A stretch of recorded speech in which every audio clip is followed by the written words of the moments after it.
Sembrando conciencia. Germinando el interés por la investigación. Amigos, bienvenido a un episodio más de Sembrando Conciencia, el lugar donde germinamos el interés por la investigación desde la Universidad Autónoma Chapingo. Está usted escuchándonos a través de Radio Chapingo por el 1130 de amplitud modulada y también nos está viendo de manera diferida a través de las redes sociales en el Facebook de esta emisora Radio Chapingo y en el Facebook de la Dirección General de Investigación y Posgrado. A través de estas redes sociales también podemos llegar hasta usted. El día de hoy, pues como es costumbre, aquí le damos cita a los grandes investigadores de nuestra casa de estudios, la Universidad Autónoma Chapingo, que nos comparten sus conocimientos y experiencias que han adquirido a través de tantos años de su trayectoria como investigadores, como científicos y dentro de los diferentes proyectos que han realizado. Así que el día de hoy no es la excepción y tenemos como invitado al doctor Héctor Lozoya Saldaña. Doctor, bienvenido. Muchas gracias. Gracias por la invitación también. Bienvenido, gracias a usted por aceptarla. El doctor Héctor Lozoya Saldaña se graduó como ingeniero agrónomo en la Universidad Autónoma de Nuevo León. Posteriormente obtuvo su grado de maestría en botánica en el Colegio de Postgraduados para después obtener su grado de doctor en filosofía en fitopatología por la Universidad de California. A lo largo de su labor como investigador científico ha publicado más de 100 artículos como detección de genes homólogos de resistencia al tizón tardío en patatas silvestres, interacción fungicidas-tizón tardío en la síntesis de compuestos fenólicos y actividad enzimática de defensa en tomate, o Solanum demisum Lindl en el mejoramiento genético de la papa. También ha participado en eventos internacionales como la reunión anual, la 107ª reunión anual de la Asociación de Papas Americanas, Potato Association of America, con la ponencia Estudios recientes sobre especies silvestres de Solanum y resistencia al tizón tardío en Toluca, México, o el segundo Congreso de Ciencias Agropecuarias, Unidad Pedagógica Ojenau, Paraguay, con la ponencia Bioestimulantes para Protección Vegetal. Como podemos escuchar, la experiencia del doctor Lozoya es amplia y podríamos pasarnos el tiempo, el programa hablando de esta experiencia, pero sin duda lo más interesante será escuchar de primera mano sobre el proceso de esta investigación y los resultados que ha tenido en este proyecto titulado Enfermedades de la papa y estudios complementarios. Doctor, vamos a empezar por el inicio. ¿Por qué la papa? ¿Por qué escoger este cultivo para hacer este proyecto de investigación y estos estudios? Bueno, más bien la papa me escogió a mí. Ah, bien, a ver, ¿cómo está eso, doctor? Cuéntenos. Resulta que yo soy egresado de la Universidad de Nuevo León. Me vine a la maestría de botánica del Colegio de Postgraduados cuando era Colegio de Postgraduados de la ENA. Sí, claro. Y entonces yo no traía nada definido. De manera que cuando llegué aquí, existía ese proyecto, un proyecto potencial de estudios sobre variedades recién liberadas de papas. Estudios fisiológicos sobre variedades recién liberadas de papas en el altiplano mexicano. Y entonces, digamos que me asignaron ese proyecto como parte de la tesis de maestría.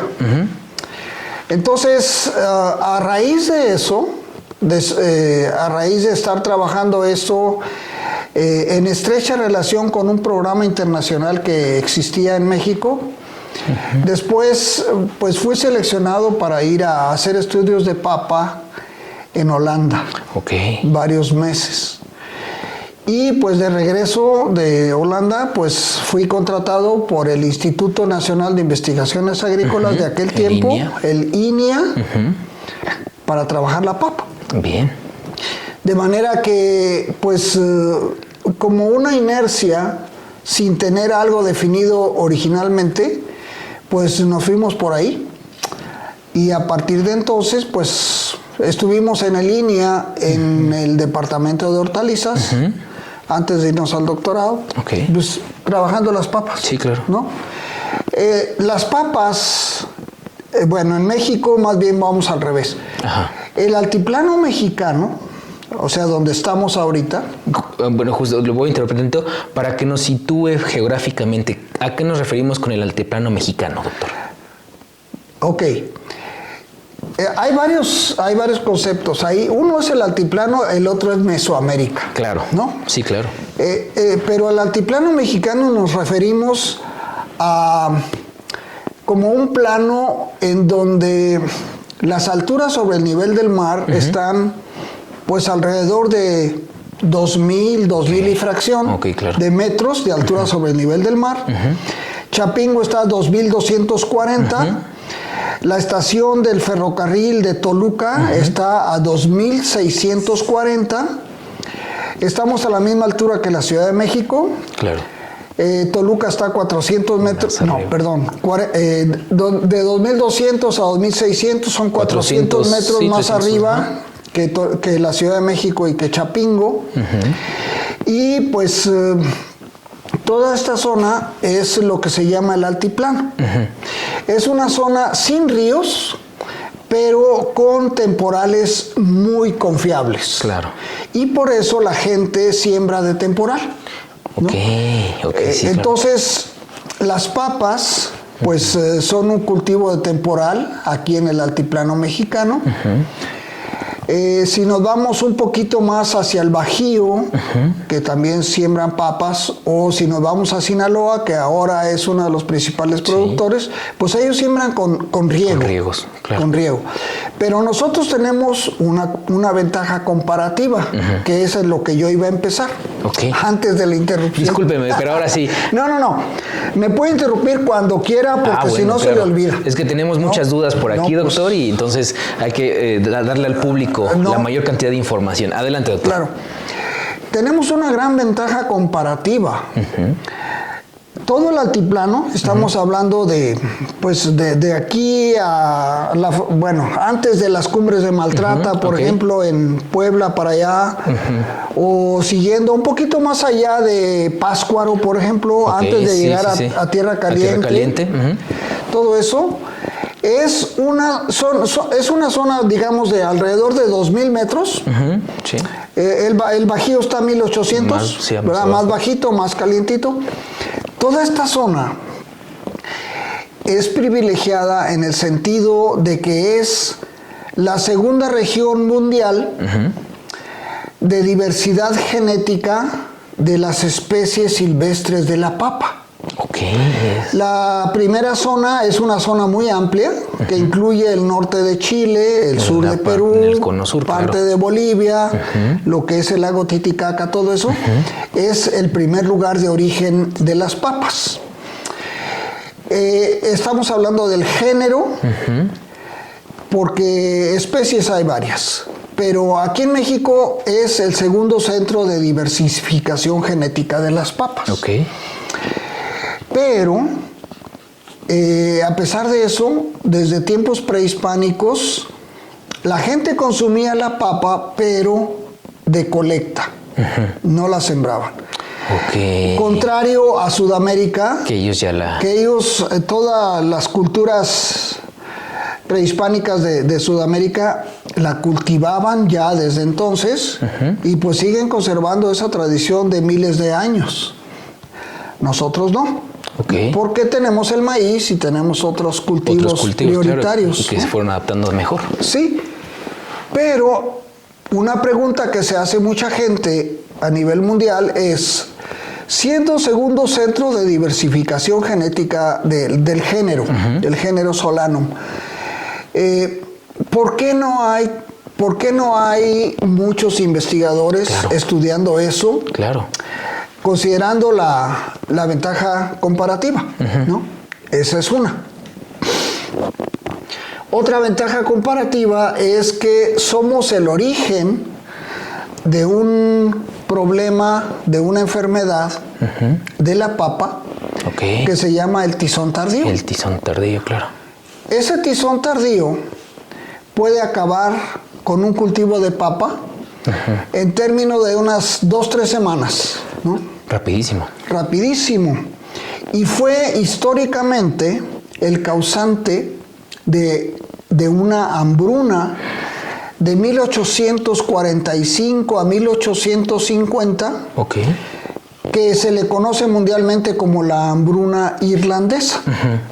Esa hambruna irlandesa fue la causante de la migración de los irlandeses para el resto del mundo. El hecho de que haya muchos irlandeses o descendientes de irlandeses en Estados Unidos, Canadá, Australia, Europa continental, es debido a eso, de que entre 1845 y 1850 llegó este patógeno a una población susceptible y uniforme de papas a Europa. Y pues fue particularmente dañino en la isla de Irlanda. Entonces hubo muertes que la historia las ilustra como en millones, millones de personas muertas de hambre. Pero hubo mucha migración. Principalmente Estados Unidos. Cuando Estados Unidos ya desde entonces quiso cerrarle la puerta a los irlandeses, entraron a Estados Unidos de todas maneras por vía de Canadá. De vía canadiense y luego a Estados Unidos. Y de todas maneras hay muchos irlandeses en Canadá. Entonces, nadie sabía qué estaba pasando. Pero esa hambruna irlandesa, causada por esta enfermedad, que es el tizón, fue como el parteaguas para que empezaran a estudiarse en serio las enfermedades de las plantas. Estamos hablando de que esta enfermedad es causada por un organismo que en algún tiempo, durante muchos años, fue catalogada como un hongo. Recientemente, hablando de este siglo, pues ya la pusieron dentro del grupo de las algas. De las algas, Sí, pero de todas maneras, ya para 1845 existía una sociedad, sociedad inglesa de micología, o sea, de personas dedicadas al estudio de los hongos. Pero una cosa son los hongos en general, como los hongos comestibles, y otra cosa son los hongos que causan enfermedades. Entonces, cuando se dieron cuenta de que esto era, pues, hubo controversias de que si era causa o era efecto. Pero ahí hubo 2 o 3 investigadores que dijeron, bueno, pues esto es causado por un hongo. Y pues a partir de 1850 empezaron a haber pues cruzamientos, mejoramiento genético de la papa, principalmente en Europa. Y digamos que no fue sino hasta en los años 40 y 50 del siglo XX que se dieron cuenta que ese hongo era originario del Valle de Toluca. Y entonces, por eso, sí quiero mencionar a mi fuente de inspiración, el doctor John Niederhauser, muy de codo con el doctor Borlaug. Llegaron juntos, el doctor Borlaug trabajó trigo y maíz, el doctor Niederhauser llegó aquí como fitopatólogo de frijol y se dio cuenta de que la gente no sembraba papas a pesar del clima tan bonito.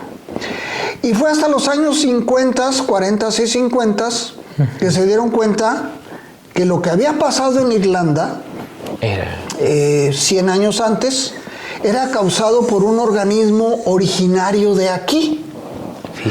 Y entonces, pues los fitomejoradores saben que donde está el origen del problema, también está el origen de la solución. ¿Verdad? Y entonces, a la par de muchos estudios en los años 50, también se dieron cuenta de que había una gran diversidad de papas. Aquí en nuestro país. En nuestro país. Particularmente en el altiplano. O sea, en toda esta zona de acá. Actualmente existen mapas de distribución geográfica de las especies silvestres y mapas también de la distribución geográfica de las variantes de este organismo que causa la enfermedad. Y si empalmamos los mapas, coinciden. Vemos que coinciden. Claro. Coinciden en un 100%. O sea, vemos los círculos concéntricos que empiezan en el Valle de Toluca. Y de ahí se van. Y de ahí se van hacia afuera. Ok. Y encontramos, por ejemplo, especies silvestres en el Valle de Toluca resistentes a este patógeno. Ok. ¿No?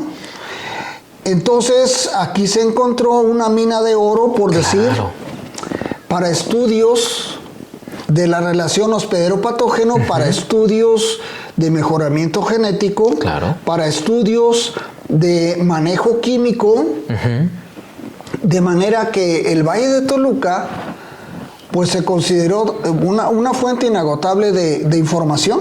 Para poder solucionar. Sí, y pues estamos hablando de hace 70 y muchos años. Sí, ¿no? claro. Y tenemos aquí la gran ventaja también de que los climas son benignos. Claro. Aquí pues digamos en casi todo el país no tenemos inviernos con nieve. Muy crudos, ¿no? Claro. En el Bajío se pueden sembrar muchas cosas todo el año. En las Huastecas igual. En Tierra Caliente de Michoacán, también. En Sinaloa. Y en el Valle del Fuerte. Todo eso son zonas de un clima y un suelo fabuloso. Se pueden sembrar muchas cosas, pero en el altiplano no. Porque hay lugares como el Valle de Toluca, con temperaturas congelantes en el invierno. Sí. O sea, estamos hablando a 2.600 metros en el invierno. Pues si de por sí aquí en Chapingo a 2200 de repente se siente el frío y las estalactitas y las estalagmitas del rocío del riego por aspersión que amanece congelado en el invierno. Claro. Y en Toluca tantito peor. Si eso lo aunamos a que no hay ríos y que no hay manera de tener siembras de riego a menos que haya pozos, porque pues por aquí hay muchos pozos, sobre todo para forrajes. Entonces, pues la papa no es más que de temporal. Igual las especies silvestres. Igual la diversidad del hongo del tizón. ¿No? Del tizón. Ok.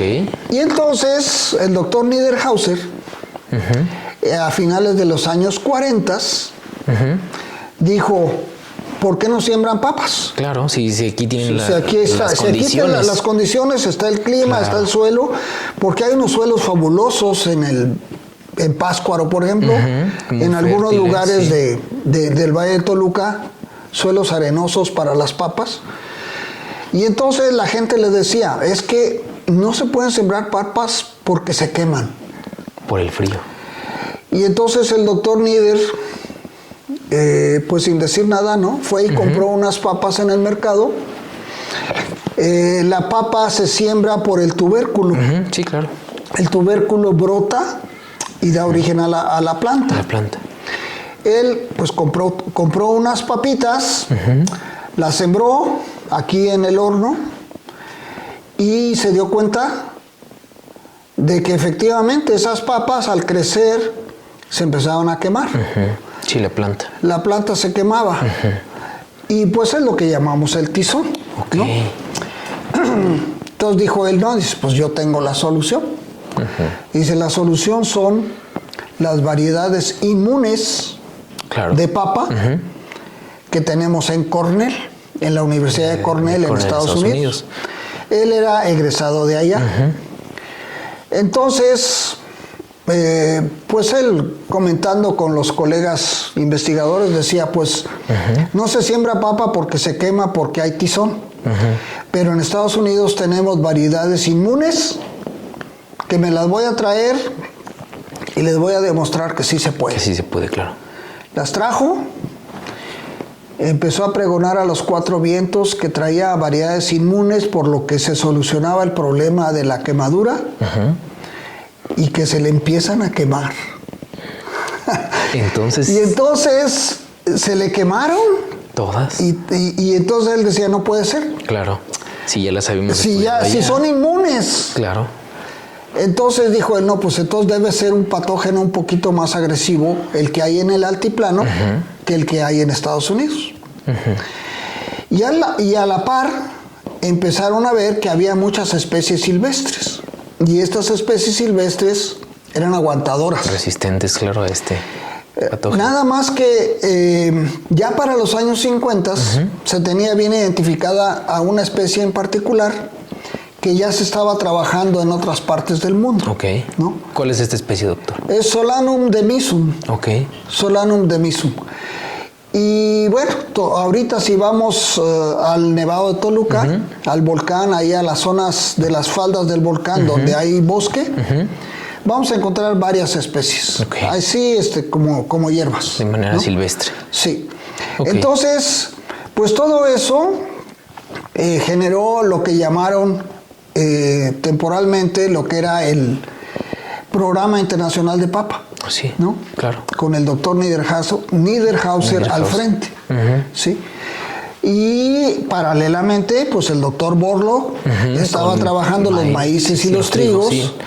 En Sonora. Y el doctor Borlo se dio cuenta de que podía tener 2 ciclos de trigo al año. Aquí en México. Sí, dice, uno en invierno en Sonora. Claro.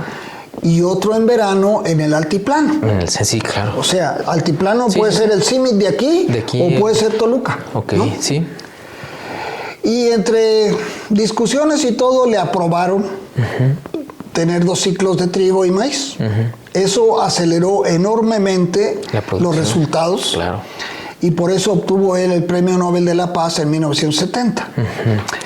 Pero el doctor Niederhauser no se quedaba atrás en cuanto a sus investigaciones.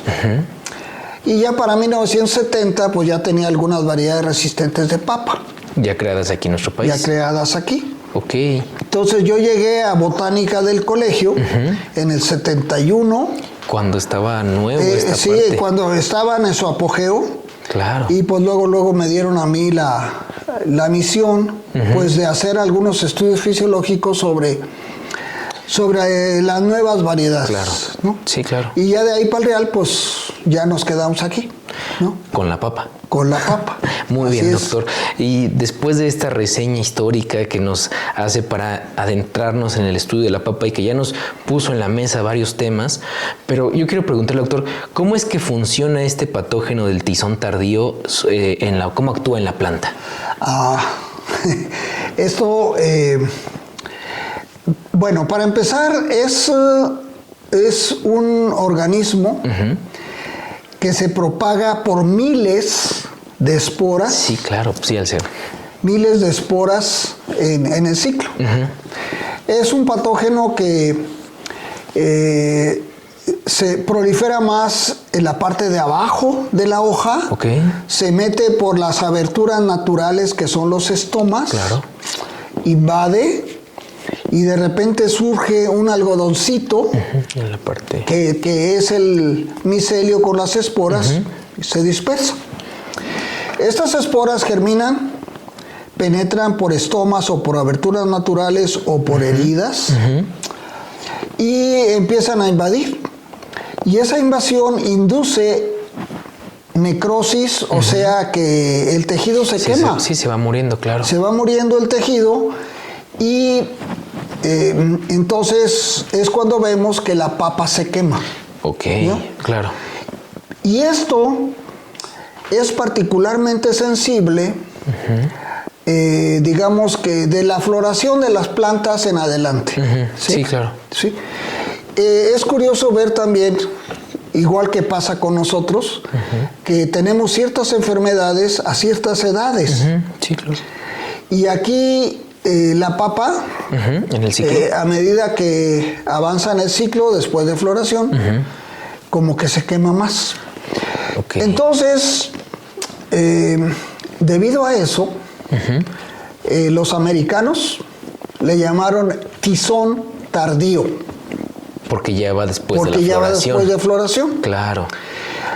Hay otro tizón que le llaman tizón temprano, Antes. pero tiene condiciones completamente opuestas uno del otro. Ok. ¿Ve? O sea, no puede existir en la misma planta. No, sí puede, Ah, pero, ok, claro. pero en una misma planta podemos tener tizón temprano Sí. y tizón tardío, Ok. las dos. Sí. Pero el tizón tardío prospera mejor a temperaturas de 10 a 20 grados, humedad relativa superiores a 85%, 85%, claro. que es lo que tenemos por acá, En el altiplano. con lluvias confiables, Claro. muy frecuentes. Sí, para mantener la humedad. Sí, mientras que el tizón temprano está más asociado con climas secos, Ok. ¿no? Y bueno, que infecta a la planta de manera temprana. Claro. Eso de acuerdo con los americanos. Pero resulta que acá, pues podemos tener tizón temprano y tizón tardío también. Tardío. También. Ah, ok. El tizón tardío lo consideramos como que muy patriota. El de aquí en nuestro país. No, es que le decimos muy patriota porque empieza a aparecer el 4 de julio, Ok. Día de la Independencia de los Estados Americana, Unidos, ajá. y ya se va para el 16 de septiembre. El día de la independencia de De nuestro la país. independencia nuestra. Entonces, asociamos las independencias de esos dos países con la aparición y la desaparición de los Ok, tizones. Claro. Ajá. Cuando alguien nos pregunta cuál es la mejor época para colectar tizones, pues pensamos que es agosto. El que uno- Agosto con mayor cantidad de humedad relativa, bajas temperaturas y sobre todo turgencia de tejido susceptible Ok, en la planta. en la planta, ¿no? Entonces la planta empieza a quemar follajes y bueno, puede llegar un momento de un 100% de infección, De toda la planta. que lo hemos tenido aquí y yo tengo fotos aquí de Chapingo con un 100% de infección, Ok. ¿no? Entonces,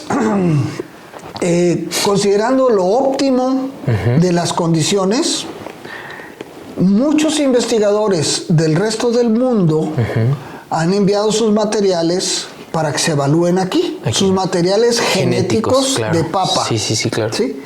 Y es cuando el doctor Niederhauser aprovechó para crear su programa internacional de papa, Ok.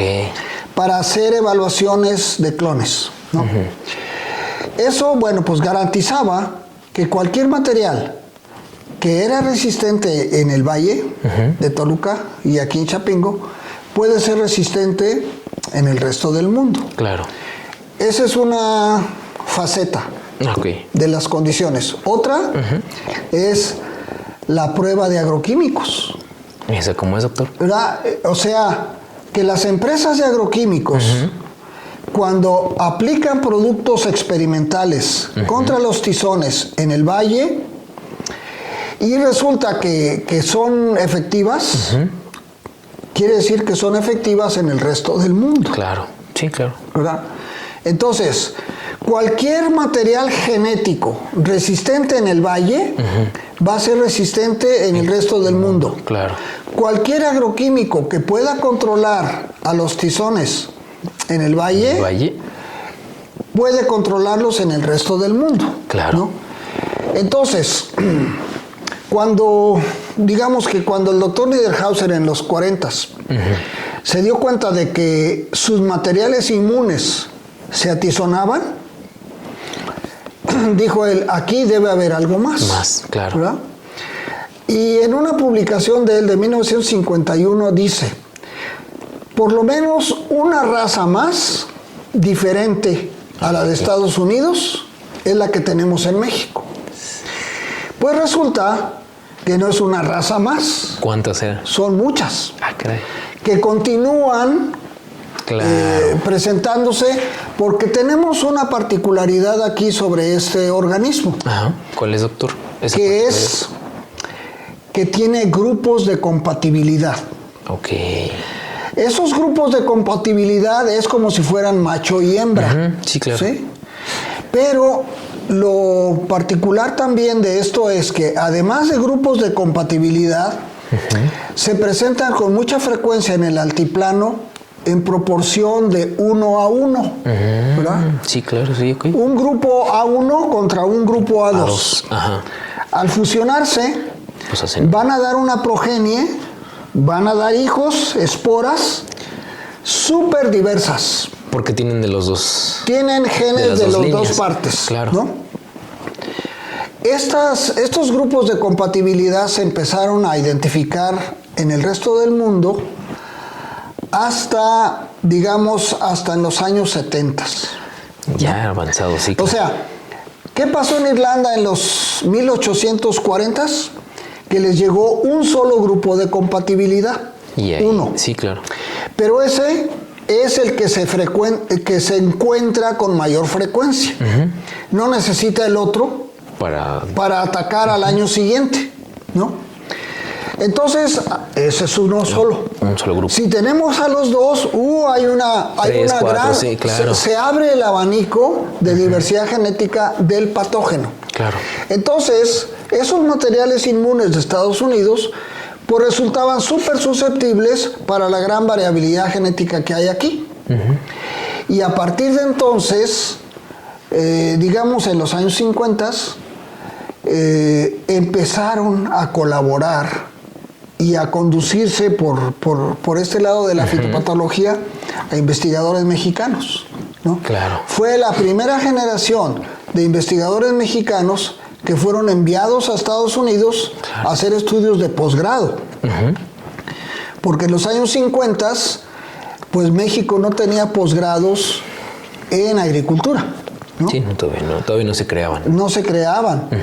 Al regreso de esta primera generación de posgraduados, a raíz de eso fue que se generó el colegio de posgraduados. Sí, claro. ¿No? Con esos estudios que ya se habían avanzado. Sí. Entonces, hay varias facetas de todo este entorno que son de interés mundial. Totalmente. Hay otra que quiero mencionar, Claro. que aquí en México, en las siembras de papa, aunque haya tizón, y aunque pueda invernar en el suelo o en especies silvestres, que de un ciclo a otro, no hay. ¿no? Puede haber cultivos de papa susceptibles, pero que lo poquito de papas que se puedan cosechar salen limpios, ¿verdad? No llega. El tizón llegó al follaje, pero nada más. Y ahí se quedó. Y ahí se quedó. Ok. Y las papas salen limpias, aunque sean poquitas, ¿no? Pero ¿qué sucede en el resto del mundo? En el resto del mundo hay pudrición del tubérculo. De toda la planta y con toda la parte de abajo, ¿no? De manera que en el resto del mundo, pues este tizón es de interés cuarentenario. Claro. Y aquí con nosotros, pues no tanto, porque por más cuarentena que le pongamos, se dispersa por el viento. Entonces es como... las esporas vuelan. Las esporas vuelan. Y bueno, ya tenemos más o menos monitoreado que si se rompe la cápsula, que es el esporangio, más o menos a la hora más seca del día, es donde va a abrir. ¿Sí? Entonces, pues puede dispersarse en el follaje, pero aunque inverne en el invierno, las papas salen limpias. Ok. ¿Qué es lo que sucede? Que tenemos suelos supresivos. O sea, la microflora del suelo, combate al tizón o simplemente compite y resulta que el tizón no infecta los tubérculos. Ok. Pero en Estados Unidos, en Europa, en Japón, los suelos no son así. Los suelos no son así. Y bueno, una duda que me surge de esto que nos está platicando, doctor. ¿A qué se debe que estos suelos supresivos, qué materiales se han estudiado, qué materiales contienen estos suelos supresivos? Básicamente hay una gran amplitud de bacterias. De bacterias que pueden ser inhibidoras del desarrollo de los tizones, ¿no? Claro. Aquí en el Colegio de Posgraduados, el doctor Ronald Ferrera Cerrato y sus colaboradores han estudiado esto por muchos años. lo hemos estudiado juntos también. Y bueno, se tienen identificadas algunas especies de bacterias y algunos hongos. Y de repente la comunidad internacional dice, pues yo las quiero. Claro. ¿Verdad? Sí, pero, claro. pero ¿qué sucede? Que esta microflora, entonces, cuando los investigadores internacionales quieren los microorganismos de suelos supresivos, pues se les puede dar, no hay problema. Claro. Pero las condiciones, digamos, las condiciones del entorno, el tipo de suelo, el tipo de aguas, las temperaturas congelantes, todo Sí, eso, claro. Ya no no son son las iguales. Entonces ya no funciona, ¿no? Claro. Ya no funciona. Hemos intentado con estos microorganismos en solución aplicarlos al follaje. Dijimos, si controlan al tizón en el suelo, deben controlarlo en el follaje. Claro. Y volvemos a lo mismo, el entorno es diferente. Y entonces podemos hacerlo en invernadero, pero ya no en el campo. Entonces son diferentes facetas de todo un universo Que hay que considerar. que hay que considerar, y por eso los investigadores internacionales se preguntan por qué toda esta interacción hospedero-patógeno, tizones, papas, especies silvestres, suelos supresivos, etcétera, considerando todo eso, ¿por qué no hay más gente estudiando estas cosas? Claro. Aquí en México, ¿por qué no tenemos más mexicanos estudiando esto? Se preguntan por qué no hay más investigadores de papa en México. En México, exactamente. Y ha sido también todo un dolor de cabeza, me imagino, todo un reto para los investigadores el control de ese tipo de enfermedad. Pero vamos a otro enfoque. Ok, a ver. Primero, que este tipo de entorno de investigación lo tiene el instituto, lo que era el INIA. El INIA, que ahora es el INIFAP. Sí, al grado de que tenía su departamento de papa. Wow. Y hay investigadores sobresalientes en la Narro de Saltillo. Sí, claro. O en el campo experimental del INIFAP, en aquellos lugares, porque hay una zona papera al sur que se llama Navidad, Nuevo León, del municipio de Galeana. Y también hay investigadores sobresalientes de INIFAP. Ok. Pero como que se está perdiendo esa generación. De la primera generación de estudios en el extranjero por mexicanos, fue de donde surgió la identidad de los grupos de compatibilidad. Ok, ¿no? Sí, claro. Entonces, como en Estados Unidos se tenía una colección de tizones, cuando se llevaron los tizones mexicanos, pues se podían aparear con un montón de variantes. Claro, y crear más variedad. Y crear más diversidad, ¿no? Entonces, pues ahí pues hubo material para muchos personajes.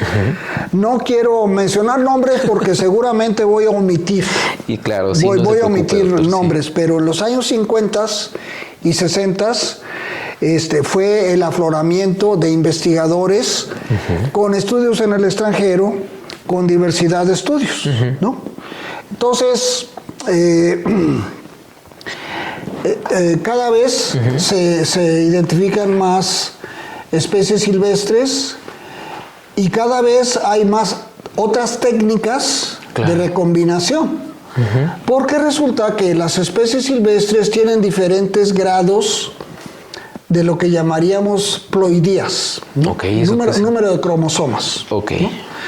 Entonces, pues es difícil cruzar una especie silvestre de 12, 14, 24 cromosomas con otra especie de otros tipos. O con duplicidades, ¿no? Una de 4X contra una de 6X o de 8X. Está difícil. Pero con las técnicas actuales de rompimiento de ácidos nucleicos ya se han logrado muchos avances. Entonces, hemos probado aquí también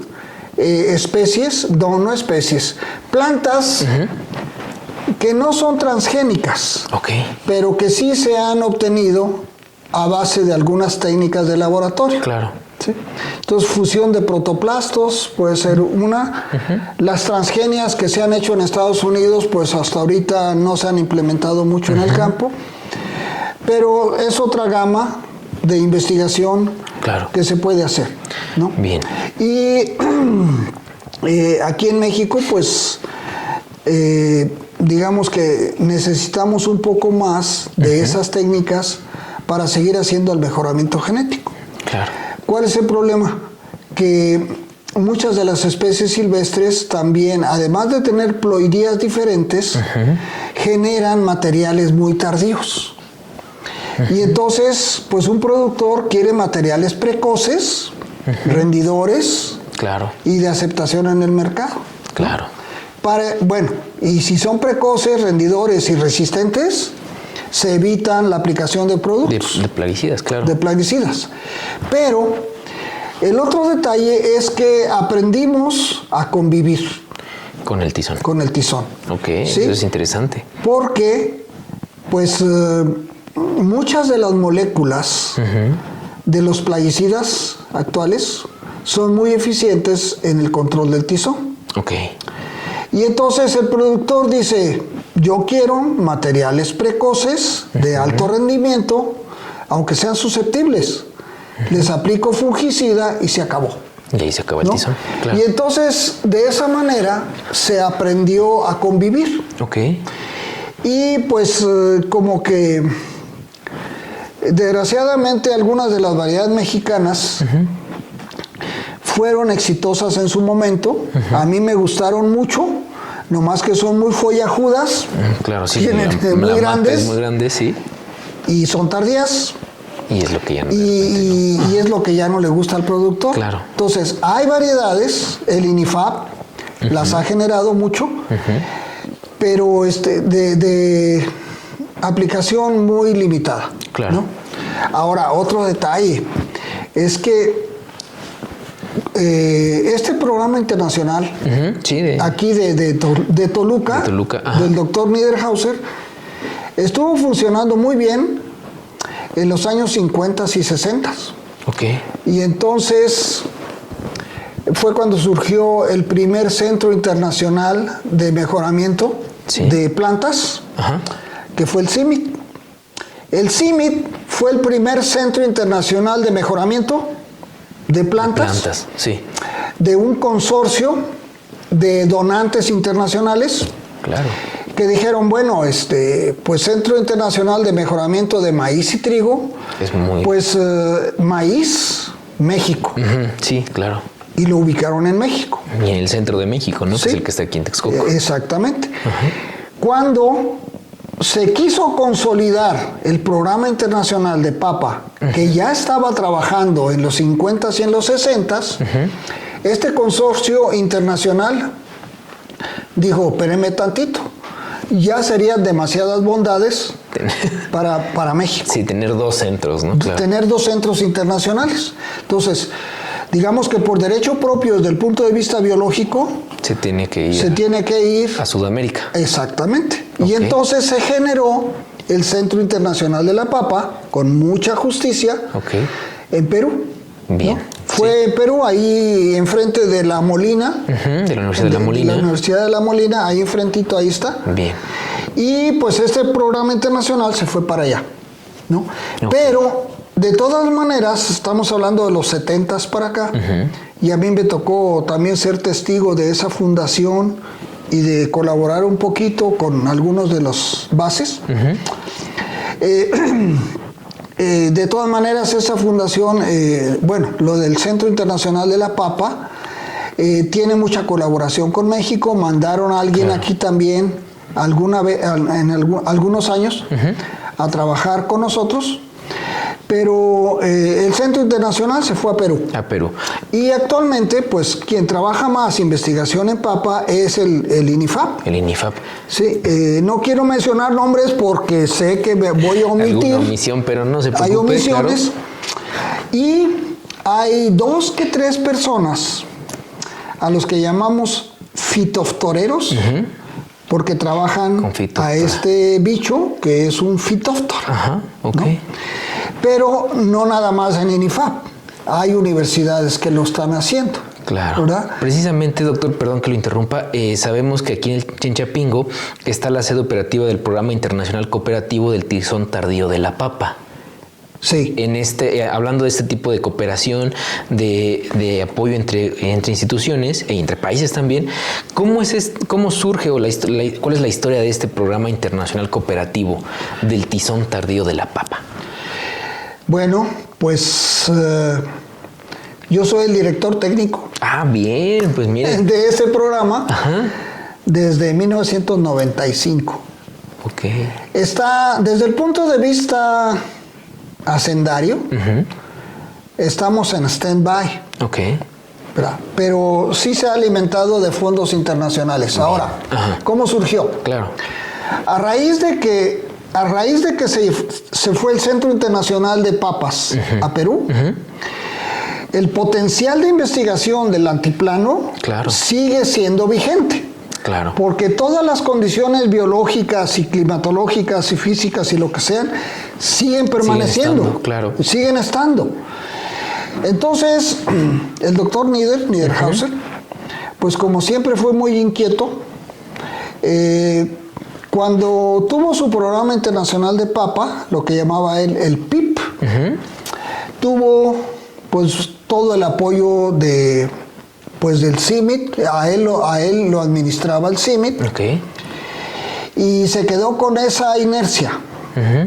Entonces, en los años 70, él como que tenía varios programas en mente. Uno de ellos le llamó Retona. Return to Nature. O sea, regreso a la naturaleza. ¿Qué decía él? Decía, tenemos especies silvestres de papa conviviendo en la naturaleza con los tizones. Con los tizones, claro. ¿Por qué no tenemos, digamos, clones o variedades de papa que se puedan sembrar juntas? Claro. Juntas. En un lote, como las multilíneas de CIMIT en trigos y esas cosas, ¿no? Entonces él decía, pues vamos a generar un programa que se llame Retona, ¿no? Entonces él también generó otro programa de integración regional de México con Centroamérica. Bien. ¿Sí? Entonces, pues ahí tengo a mi compadre que fue cabeza de esto, pero no digo nombres para evitar herir susceptibilidades y omisiones, claro. ¿Sí? Bien. Entonces, hubo el Retona nunca se concretó. Y luego resulta que en 1990 el doctor Niederhauser fue acreedor al Premio Mundial de la Alimentación. Que en aquellos años el doctor Borlaug decía, bueno, pues es que no es justo que el Premio Nobel de la Paz sea en muchas ocasiones para políticos, etcétera, y tiene más mérito el hecho de contribuir a la alimentación mundial.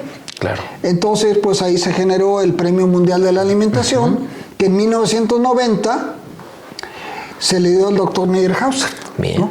Se lo ganó. Sí, bueno, el Retona y el Precodepa. El Precodepa es otro programa regional de cooperación agrícola, etcétera, con fondos internacionales, que trabajó como inercia del PIP, del Programa Internacional de Papas, con el doctor Niederhauser y con su brazo derecho. Bueno, aquí sí voy a mencionar al ingeniero Villarreal, Manuel Villarreal González, que él fue el coordinador del Precodepa y era el brazo derecho del doctor Niederhauser. Cuando había reuniones en el CIP, que decían, bueno, pues que levante la mano la delegación mexicana, pues el primero en levantar la mano era el doctor Niederhauser, que decía que él y sus colaboradores mexicanos eran los del mérito para estas cosas. Bueno, entonces estaba el Retona, estaba el Precodepa, programas internacionales por acá, pero también tenía en mente el programa de Programa Internacional Cooperativo del Tizón Tardío, en donde se enfocara exclusivamente a los tizones. A los tizones, ¿no? sí. Pero un programa hasta cierto punto en abstracto, en donde el objetivo era juntar a investigadores internacionales con el interés común del tizón tardío. Bien. Y entonces mandar gente al Valle de Toluca, investigadores internacionales, a estudiar los tizones durante el verano. Claro. Si consideramos que bajo condiciones normales, naturales, lo que comenté hace rato, el mejor mes para estudiar los tizones es agosto. Agosto, que es cuando está en su apogeo. Entonces, pues algunos investigadores venían en agosto. Pero, ¿cómo surgió este programa internacional? El doctor Niederhauser ya lo tenía en mente desde finales de los 70s, igual que el Retona. Pero no encontraba patrocinadores. Claro, sí, es difícil. Es un poquito difícil porque decían, bueno, programas internacionales, pues ya está el del CIP, ¿no? Claro.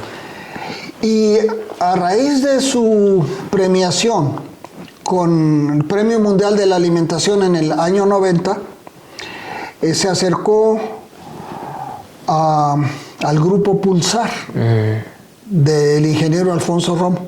Ahí sí lo menciono porque pues es una figura pública.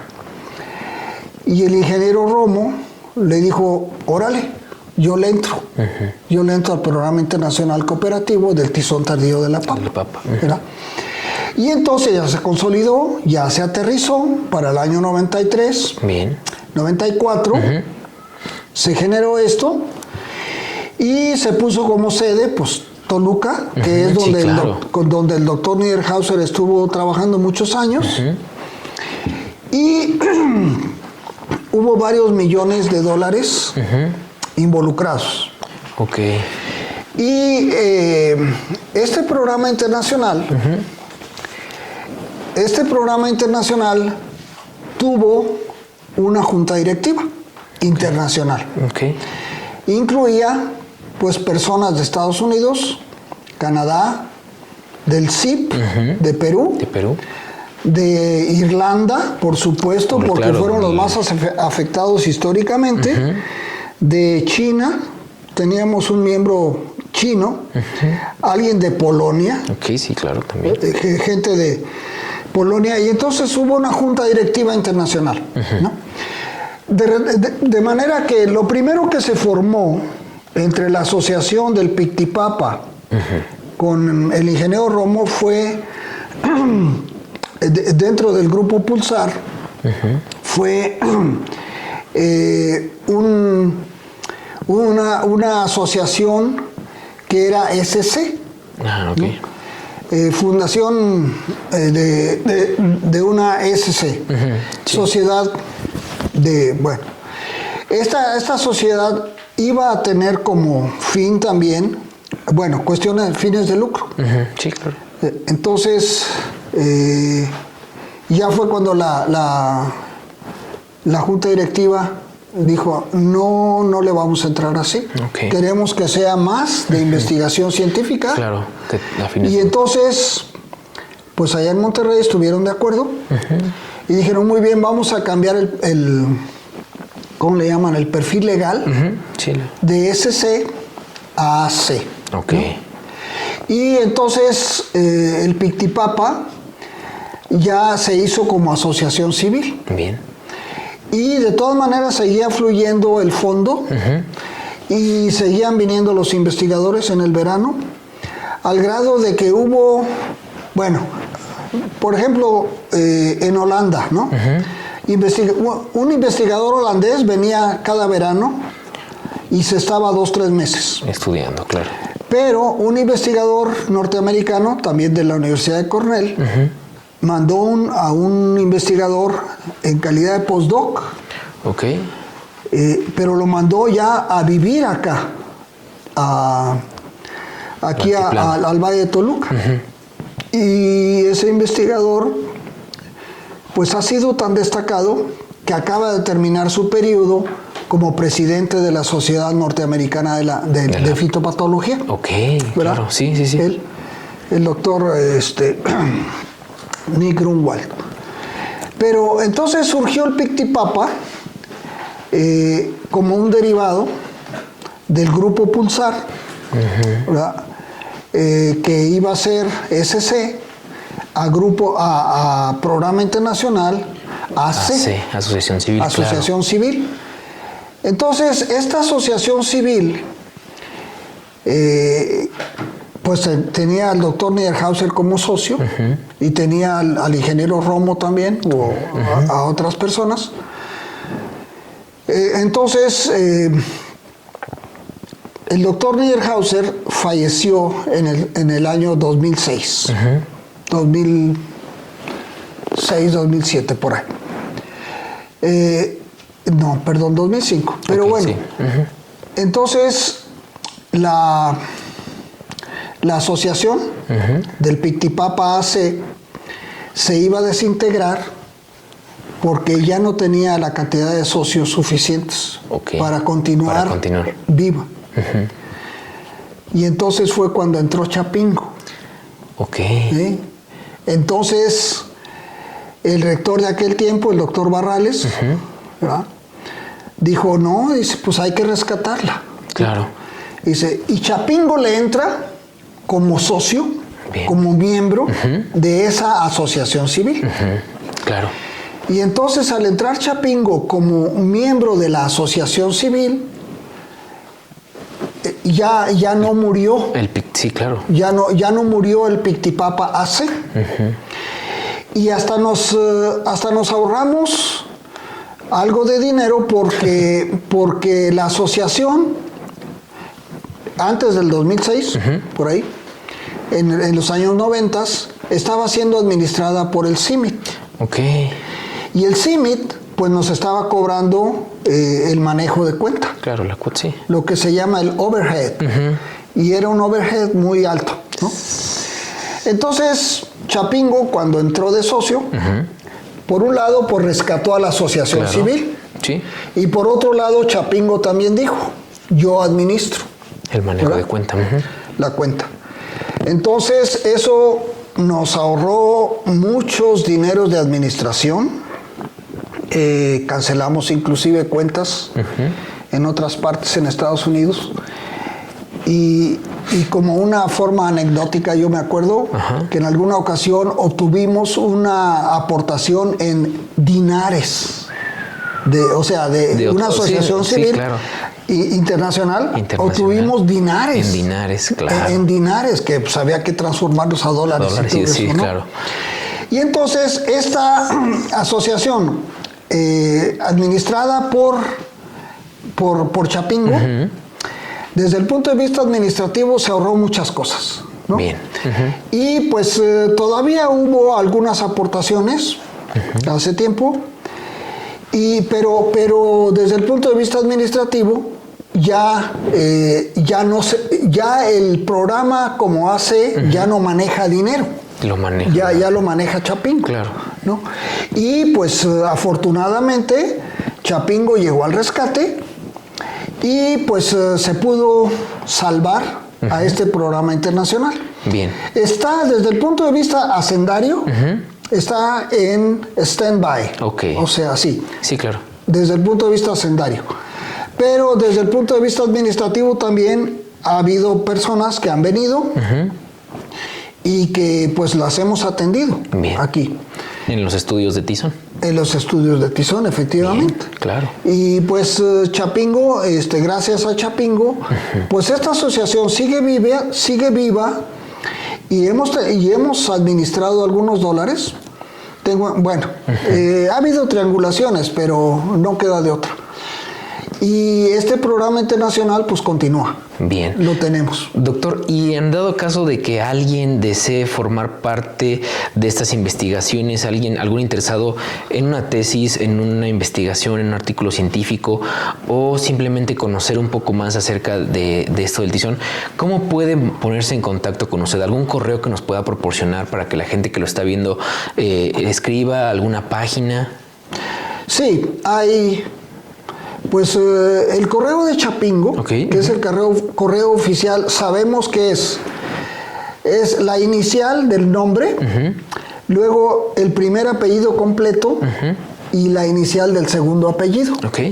Entonces, H. Lozoya S, arroba, Chapingo MX. Ok. Ese es el oficial. Pero otro que hemos estado usando con mucha frecuencia a nivel internacional, sobre todo en los intercambios, etcétera, es PICTI 87. Ok. O sea, Programa Internacional Cooperativo de Tizón. Ajá. Son 5 letras. PICTI, 2 I latinas, ¿verdad? Programa Internacional Cooperativo Tizón. PICTI 87 arroba gmail.com. Ok. Entonces, ese es el correo que tenemos registrado ante la Asociación Norteamericana de la Papa, que bueno, ahí también formamos parte de esta asociación, pues desde hace muchos años. Usted hace rato mencionó 2 que 3 congresos por ahí, Sí. pero ya hemos estado en esa asociación por más de 40 años. Muy bien. Repetimos los correos para quien nos está escuchando a través de Radio Chapingo: hlozoyas@chapingo.mx, el correo institucional del doctor Héctor Lozoya Saldaña, y el correo picti87@gmail.com, que es el del programa Internacional Cooperativo del Tizón Tardío de la Papa. Ese para esto, si usted quiere ponerse en contacto con el doctor y saber un poco más acerca de estas investigaciones. Doctor, lamentablemente el tiempo en radio es corto, se nos ha ido como agua entre las manos, pero no nos queremos despedir sin preguntarle qué otros aspectos faltan por investigar acerca del tizón, acerca de otras enfermedades, de otras plagas que afectan a la papa, o de la papa misma, del cultivo de la papa misma. Pues el cultivo, por naturaleza, es muy suculento para muchos invasores biológicos. Okay. Estamos hablando de insectos, de virus, de bacterias, de hongos. Y esto tiene hasta connotaciones políticas, ¿no? Ahí le pongo un ejemplo. Recientemente, hace como unos 20 años, surgió en Estados Unidos un problema que le llamaron la zebra chip. O sea, la traducción que hacemos es papa rayada. Okay. Y esa papa rayada está causada por una bacteria. Y da la casualidad de que esa bacteria en papa pues también ataca cítricos. Okay. Y resulta que la Dirección General de Sanidad Vegetal pues desde siempre ha tomado cartas en el asunto y bueno, tiene una guía técnica para esta enfermedad de los cítricos que se llama Wong-Long-Bin. El HLB. El HLB, que la enfermedad del dragón, si se traduce al chino, yo no sé chino, pero Tampoco, me han dicho. Sí, el Wong-Long-Bin, sí. El Wong-Long-Bin. Y dice uno, bueno, ¿cómo es posible que una enfermedad de cítricos sea causada por el mismo organismo de la papa rayada? ¿No? Claro. Y entonces eso nos orilla a hacer estudios sobre epidemiología, sobre vectores, sobre regulación. Y si antes se decía en las regulaciones, la papa tiene normas oficiales mexicanas como 4 o 5, enfocadas a las papas, ¿no? Ok, exclusivo. Algunas ya no operan, pero la 5, la 12, la 40, la 41 Esas son normas oficiales mexicanas relacionadas con la papa. Y hay una que es la definición de áreas libres. Ok. Y esa definición de áreas libres es distancias físicas de un lote para semilla respecto a un lote para papa comercial. Ok. Lo que decimos es que a lo mejor hay que modificar regulaciones para decir también, bueno, distancia física a huertos de cítricos. Claro, también. Aunque las condiciones climatológicas son muy diferentes. ¿sí? Un cítrico es más calientito, más templado, sí. Digo, más calentito. Más cálido, sí, de clima cálido. Y las papas son más templaditas. O sea, no encontramos los dos cultivos juntos al mismo tiempo. Claro. Pero así decíamos de las papas con los jitomates. Y también se contagia. Y resulta que en Sinaloa coinciden las papas y los jitomates en el invierno, ¿no? Sí, en la producción. Las condiciones climatológicas aparentemente son diferentes. No encontramos papas donde hay jitomates en Morelos, no, pero sí en Sinaloa. Pero por las condiciones climatológicas, todo eso. Entonces, hay tizones en las papas que se riegan por aspersión en el invierno, y esos tizones se pueden pasar a los jitomates, ¿no? Entonces, tiene implicaciones legales, de cuarentenas y todo eso. El estudio del Wonlonbing o el estudio de los tizones, para poner un ejemplo de que se abre más el abanico de posibilidades de estudio, ¿sí? Hay muchas posibilidades de trabajar en esos aspectos, claro, ¿no? Y bueno, también de repente pues los investigadores interesados en los microorganismos del suelo, claro, o algo así, ¿no? Justo como lo que comentábamos al principio de esa entrevista, de estos suelos que sirven también para frenar la reproducción del tizón. En la microflora o en el microuniverso que tienen los suelos. Pues doctor Héctor Lozoya Saldaña, ha sido un gusto tenerlo en este programa de Sembrando Conciencia. Le digo, lamentablemente el tiempo en radio pues es corto y en este programa se nos fue como agua entre las manos. Muchas gracias por aceptar esta invitación, muchas gracias por ilustrarnos acerca del cultivo de la papa, acerca de esta enfermedad del tizón tardío, de esta historia también, claro, de lo que nos ha contado acerca de la producción de papa en nuestro país. Pues mire, yo estoy abierto al monólogo. O vengo con ustedes a la menor provocación. Muy bien, pues muchas gracias. Muchas gracias, doctor. Lo tendremos en cuenta para un segundo programa más adelante aquí en Sembrando Conciencia. Por nuestra parte, bueno, pues le damos las gracias a la maestra Paola Izquierdo y a la licenciada Erika Maya, nuestros contactos en la Dirección General de Investigación y Posgrado de esta universidad. Por supuesto, agradecemos al Departamento de Radio Chapingo que nos permite el espacio para llevar hasta usted lo mejor de la investigación en nuestra querida Casa de Estudios. Y claro, por supuesto, le damos las gracias a la Universidad Autónoma Chapingo que nos permite llegar hasta usted a través de Radio Chapingo y a través también de las redes sociales de la Dirección General de Investigación y Posgrado y del propio departamento de Radio Chapingo. Nosotros nos escuchamos en la siguiente. Mi nombre es Luis Jesús Gutiérrez. Hasta la próxima. Sembrando Conciencia es una coproducción de Radio Chapingo y la Dirección General de Investigación y Posgrado de la Universidad Autónoma Chapingo. Sembrando Conciencia. Germinando el interés por la investigación.